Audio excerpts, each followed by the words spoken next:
Ou aujourd'hui dans le Bitcoin, qui se souvient de Paul le Poulpe? C'était un peu le prophète Nostradamus de la Coupe du Monde de foot 2010. Il a prédit tous les vainqueurs des matchs de foot. 14 backtests, 12 succès, plus de 85% de réussite, super indicateur TradingView. L'indicateur Paul, à ne pas confondre avec le tête et Paul. Voilà, c'était gratuit. Voilà, c'est une piste, peut-être même que BlackRock en formait des poulpes dans leur bureau pour le trading.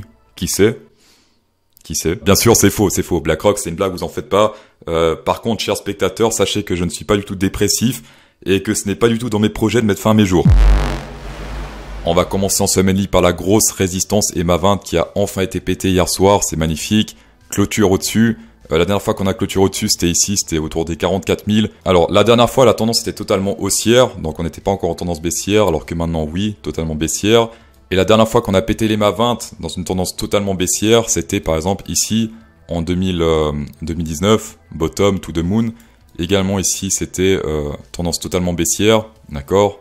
Là, on n'a pas pété, hop, breakout à la hausse, tendance totalement haussière. On n'a pas fait de nouveau plus bas creux, puisque le plus bas creux, c'était ici autour des 148 $. Et ensuite, manque de ressources, en tout cas sur Bitstamp. Également, événement extrêmement majeur, c'est cette résistance vers les 19K qui vient d'être pétée. Résistance de volume, ça fait depuis tout le temps en bas là que je dis attention. La résistance majeure, c'est 19K, énormément de volume dans cette zone.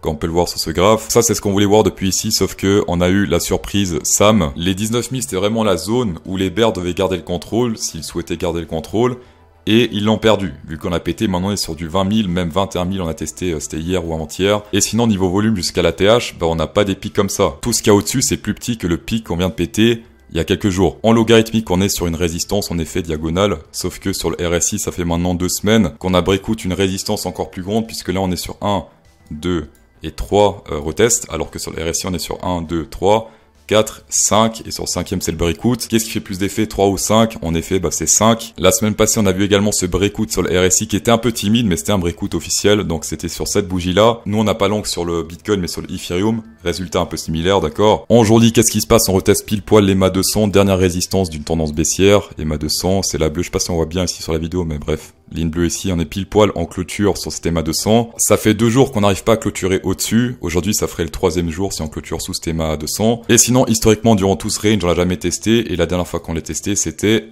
durant les 44 871. Ça fait un buy maintenant, d'accord? Donc là, on est vraiment sur quelque chose de différent par rapport à ces pumps précédents. Sur le RSI, on peut voir que le prix est extrêmement suracheté. En tout cas, selon le RSI. Je rappelle que pour moi, le RSI, je préfère l'utiliser pour les supports résistance et pour les divergences, pas pour le surachat, sous-achat, enfin bref. La dernière fois qu'il était sur ce niveau, c'était plus ou moins ici, d'accord? C'était sur ce niveau-là. Et ensuite, on a fait un petit dump avant de, hop, plus environ 30% supplémentaire avant de se péter la gueule. Encore plus dans le passé, c'était en 2019. Nos comments ici, extrêmement surachetés, on était là.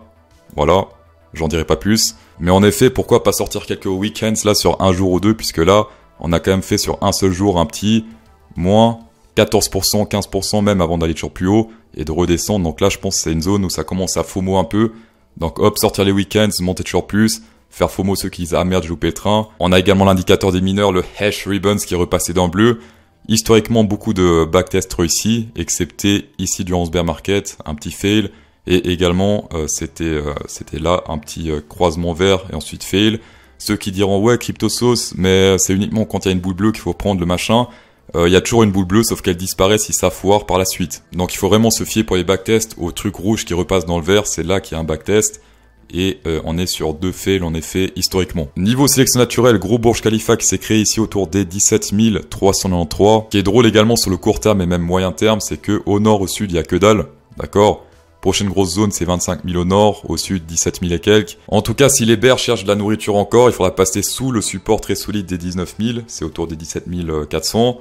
Et ça risque d'être difficile, d'accord? Même s'il y a beaucoup de levier ici. Beaucoup d'ordre à 19 000, donc ça va être compliqué de descendre dans cette zone. Au nord, ça risque d'être plus simple de monter, on a vu sur le volume profile, beaucoup moins de volume pour monter au nord. Et beaucoup plus de volume au sud. Les Platinium ont vu ce matin une chute soudaine chez les réserves Bitcoin des mineurs. Et si vous êtes un trader expérimenté parce que faire du levier c'est très risqué, vous pouvez recevoir jusqu'à 38 500 $ grâce à mes partenaires, jusqu'à 30 000 sur Bybit avec 1 million de giveaway, 8 000 et 0 frais spot sur BitGet et 500 sur Binance. Tapez dedans. On va passer au vendre Ethereum, lui également a pété les MA 20, tel le Bitcoin, ça c'est magnifique. Première résistance 0,58, c'est la grosse résistance Fibonacci que je check tout le temps. Mon premier TP a déjà été pris avant parce que 0,58, moi je regardais ça comme ça. 0,58 c'était plus ou moins cette zone-là, 1369. Il y a 2 semaines, on a pris une magnifique entrée overhand Bybit sur Ethereum, c'était autour des 1300, 1250 $, c'était magnifique. Pourquoi on a long ici? Parce qu'on a breakout une énorme résistance qui date de l'ATH. Vous pouvez regarder la vidéo en question qui s'affiche à l'écran. J'ai pris un petit TP de 25% quand le Bitcoin avait testé les 0,58, je me souviens plus du prix exact, mais c'était sur le Fibonacci. Et depuis notre trade continue de rise to the moon, donc ça c'est magnifique. Sur le gold, on reteste une fois plus cette grosse résistance qu'on n'arrive pas à péter ici depuis 2020. C'est vraiment une grosse zone de résistance et là on se fait toujours rejeter à la baisse, soit par des tiges, soit par des clôtures. Et une fois plus, on pénètre cette zone en espérant que cette fois, ça sera différent. Pour l'instant, pas de résultat parce que pas de bougie rouge. Et on est également sur une divergence bear potentielle, un peu bizarre parce que ça fait une sorte de double top à plus bas creux. Là, ça monte, là, ça descend. Mais si on le prend comme ça, hop.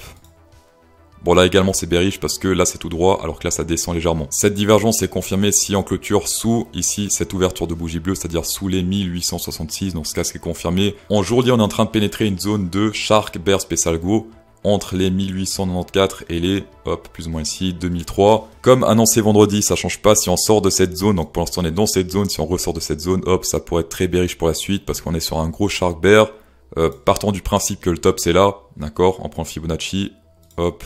Et la target, ce serait 0,58, donc autour des, plus ou moins ici, 1734 $. Alors bien sûr, attention, tant que c'est pas confirmé, on s'en fout, d'accord, on peut continuer de monter, mais vraiment, si on sort de cette zone à la baisse, dans ce cas, oui, en effet, c'est confirmé. Aujourd'hui, c'est un jour férié aux US. Historiquement, les jours fériés US, c'était plutôt calme sur le marché, donc pas trop volatile. Sur le dollar index, on continue d'enchaîner les divergences bulles, donc ça descend, mais on enchaîne les divergences bulles. Faites gaffe à ça, en tout cas les bears. Comme j'avais dit la semaine passée, pourquoi pas shorter sur le court terme, mais sur le long terme, c'est un peu risqué parce que plus on enchaîne, plus le retournement va être violent. On a un crab bull qui a foiré ici, 70% de réussite, donc ça arrive. Et on est maintenant sur un ABCD potentiel un peu plus bas, entre plus ou moins, hop, si on va dans cette zone-là, entre les 103 et les 101,65 $. J'ai mis la zone en jaune, si on sort de cette zone à la hausse, hop, 0,382 avec le Fibonacci. Les ABCD c'est 0,382, les autres, les animaux c'est du 0,58. Donc on prend le top ici potentiel, le bottom. Ça serait au moins jusqu'à 106 $, la première target. Dans tous les cas, merci d'avoir checké cette vidéo, c'est toujours un plaisir. Insérez un pouce bleu dans cette vidéo pour incrémenter encore plus le plaisir. Et bonne soirée.